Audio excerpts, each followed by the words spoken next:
नज़र मीरपुर पठोरो खां अली अकबर बुकेरो जी रिपोर्ट मूजिब सूफ़ी शाह शहीद प्रेस क्लब की नए साल गॾिजाणी अॻूणी सदर शाही समूह की सदारत में थी गुज़री।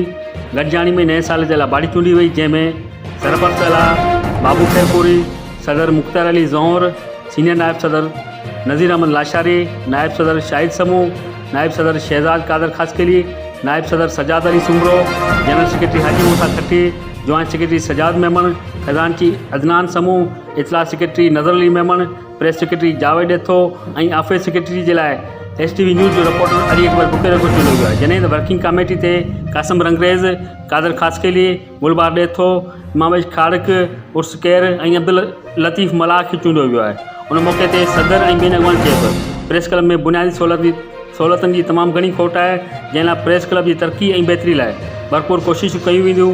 उन्होंने चयो तो सहाफ़ती ज़िम्मेदारियूं ईमानदारी और गैरजानबदारी से निभाई वेंदियूं। सहाफ़त गरीब और मज़लूमन जो आवाज़ है, उन आवाज़ के बुलंद रखने लाइ कंहिं कुर्बानी खां न किबायो वेंदो। हर ख़बर अवां जी पहुच ताईं ॾिसंदा रहो सिर्फ़ ऐं सिर्फ़ STV न्यूज़।